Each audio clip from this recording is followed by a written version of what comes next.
Hello student, मैं अंकित गुप्ता स्वागत करता हूं आपका आपके अपने यूट्यूब चैनल ऑनलाइन स्टडी पर। आज हम लोग पढ़ने वाले हैं फिजिक्स, और फिजिक्स में पढ़ने वाले हैं एक बेहतरीन टॉपिक जिसका नाम है गोली दर्पण।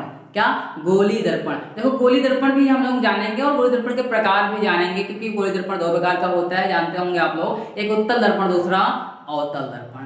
ठीक है, तो गोली दर्पण को जानने से पहले आपको ये पता होना चाहिए कि दर्पण क्या होता है। तो पहले चलो हम दर्पण ही जान लेते हैं कि आखिर दर्पण क्या होता है। तो दर्पण से तो आपका बहुत बड़ा संबंध है। क्या संबंध है? कौन सा दर्पण संबंध है? समतल दर्पण से संबंध है। कौन सा दर्पण संबंध है? समतल दर्पण से आपका बहुत बड़ा संबंध है। क्या संबंध है? संबंध ये है कि आप बिना समतल दर्पण को देखे हुए तो घर से बाहर ही नहीं निकलते। अरे निकलते, समतल दर्पण समझ रहे हो ना? अरे जिसमें अपना चेहरा देखकर बढ़िया हैंडसम बन के घर से बाहर निकलते हो, वही है क्या? समतल दर्पण। तो ये समतल दर्पण के बारे में पढ़ने जा रहे हो।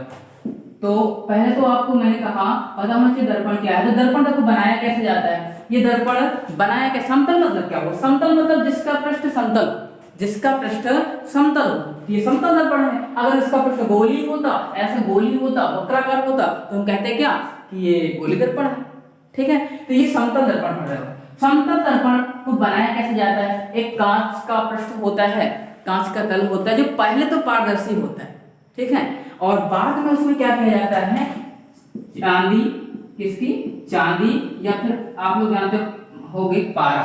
चांदी या फिर पारे से उस पर पॉलिश की जाती है। पॉलिश को हम लोग कहते हैं कलई, कलई भी कहते हैं। लिखा मिले कभी कलई तो समझ जाएगा क्या कहना चाह रहा है, वो पॉलिश की बात कर रहा है। ठीक है, तो चांदी या फिर पारे की पॉलिश करने के बाद उस पे आयरन ऑक्साइड का पेंट किया जाता है।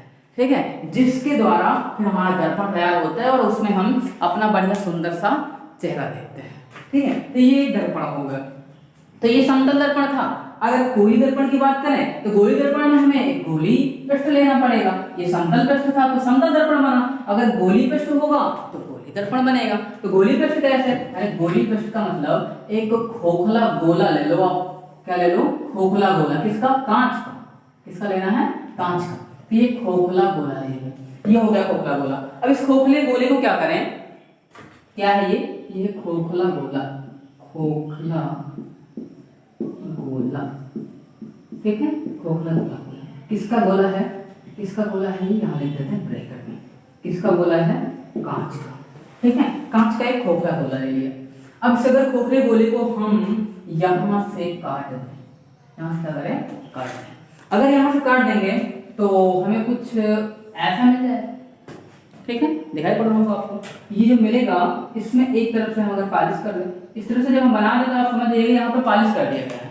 क्या कर दिया गया है? पॉलिश कर दिया गया है। तो यहाँ पर अगर इस तरह से हम बना दें तो ये हो जाएगा। यहाँ पर हम खोखला गोला ऊपर लिख लेते हैं, थोड़ा सा बड़ा बना के दिखाते हैं आपको। तो ये है खोखला गोला, खोखला गोला है, किसका है? कांच का है। और ये थोड़ा सा हम बड़ा बनाते हैं। ठीक है, ये हमने बना लिया एक दर्पण। कैसा दर्पण है? गोली दर्पण है। तो इस तरह से काट के जब हम गोली पृष्ठ होगा उसमें एक और पॉलिश कर देंगे तो इसी को हम लोग बोलेंगे गोलीय दर्पण। तो हेडिंग तो बना लेते हैं। क्या पढ़ने जा रहे हो आप पढ़ने जा रहे हो गोलीय दर्पण। गोली दर्पण क्या होता है?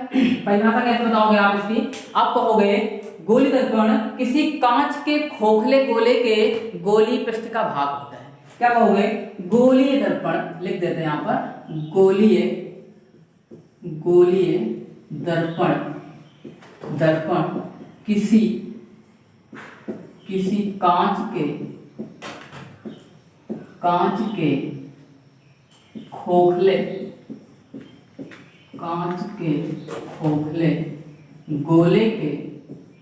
के खोखले गोले के गोलीय पृष्ठ का भाग होता है। ठीक है, तो गोली दर्पण क्या होता है? गोली दर्पण किसी कांच के खोखले गोले के गोली पृष्ठ का भाग होता है। अब गोली दर्पण के प्रकार कितने होते हैं? प्रकार देखो, ये दो प्रकार का होता है। कितने प्रकार का? प्रकार इसके हो जाते हैं दो। कौन कौन से?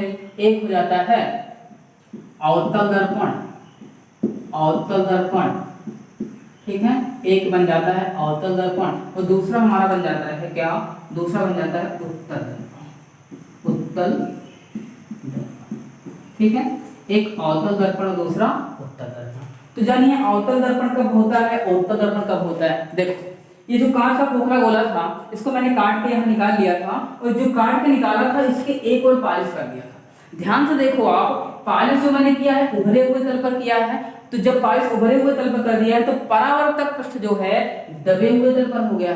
परावर्तक पृष्ठ का मतलब हुआ जिस पर प्रकाश कण आए और टकरा कर जाए, ठीक है, ये चिकना है, ये टकरा के जाएगी, उधर तो निकल के नहीं जाएगी, ठीक है, तो ये कहलाएगा परावर्तक पृष्ठ। जो चिकना चमकदार पृष्ठ हो उसी को हम लोग परावर्तक पृष्ठ बोलेंगे। उस तरफ हमारा खुरदरा पृष्ठ है यानी पॉलिश वाला पृष्ठ है, कलई वाला है, और इधर उसके विपरीत क्या है, परावर्तक पृष्ठ है।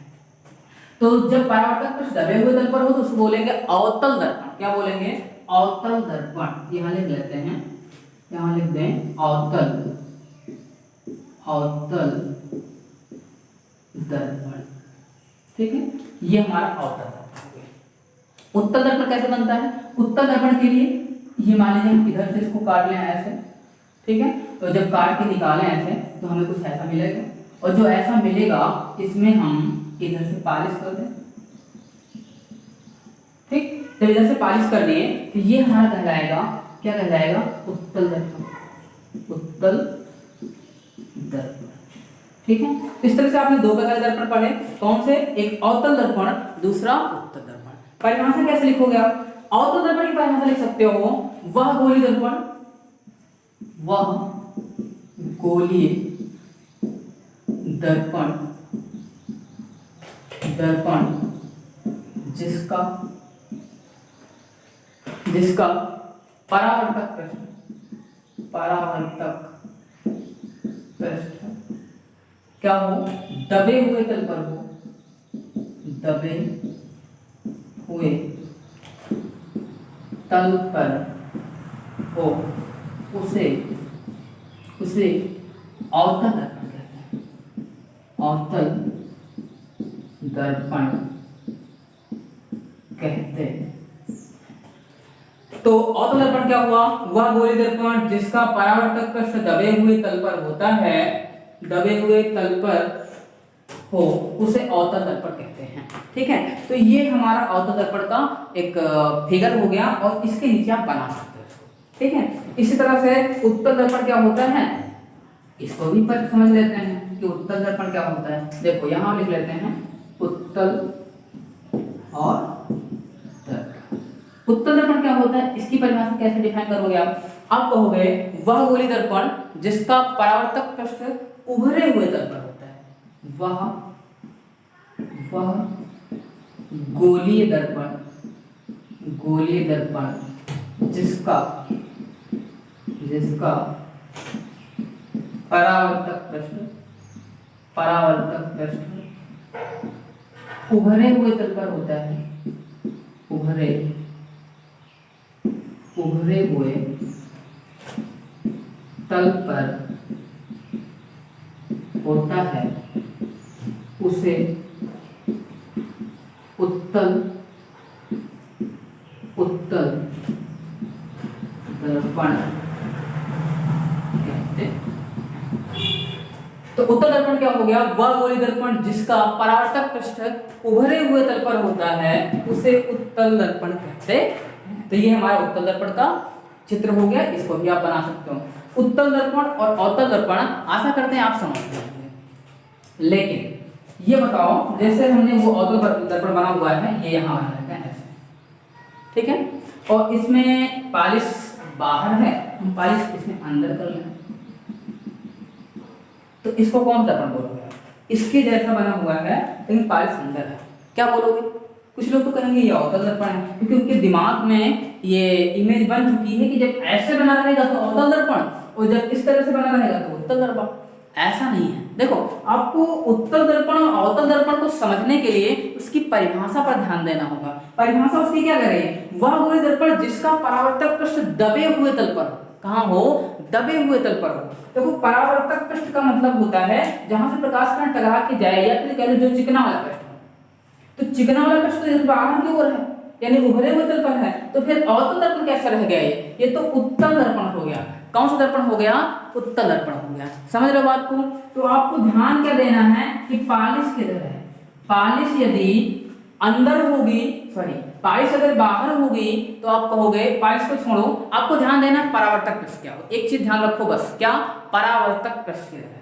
परावर्तक पृष्ठ यदि अंदर है तो कहोगे अवतल दर्पण। परावर्तक पृष्ठ यदि उभरे हुए तल पर है, यानी बाहर की ओर है, तो आप कहोगे उत्तल दर्पण।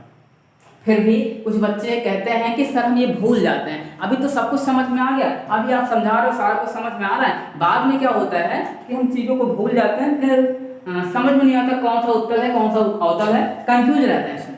देखो इसके लिए एक सिंपल सा रीजन है, सबके पास हाथ होता है और हाथ की गदेली भी होती है, और गदेली में एक पृष्ठ चिकना होता है और एक पृष्ठ थोड़ा खुरदरा होता है, ठीक है। तो आप अपनी गदेली को अगर ऐसे मोड़ो, ऐसे मोड़ोगे तो ये अवतल दर्पण बन जाएगा। क्यों? इधर चिकना यानी परावर्तक पृष्ठ हो गया और इधर कलई वाला पृष्ठ हो गया, पालिश वाला हो गया, ठीक है। तो आप अपने गदेली से अवतल दर्पण तो बना सकते हो, लेकिन उत्तल दर्पण नहीं बना सकते। कैसे? इसको ऐसे मोड़ सकते हो क्या? ऐसे जब मोड़ोगे तो मुड़ तो जाएगा, लेकिन फिर इसको सीधा डॉक्टर ही करेगा, ठीक है। तो इस तरह से आप अपने हाथ से सिर्फ अवतल दर्पण बना सकते हो, उत्तल दर्पण नहीं बना सकते, ठीक है। या फिर एक और ट्रिक है आपको याद करने के लिए, वो कौन सी है?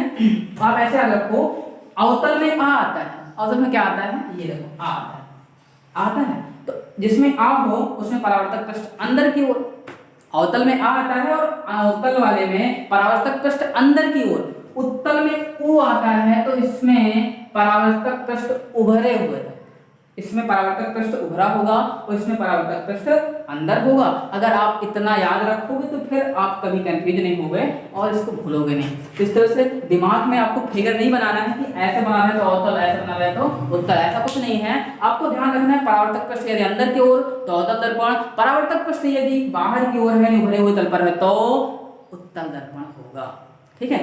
तो इस तरह से हमने गोली दर्पण क्या होता है और उनके प्रकार कौन कौन से होते हैं, ये आज इस वीडियो में हम लोग समझे। अगले वीडियो में मिलते हैं और एक अगले टॉपिक के साथ।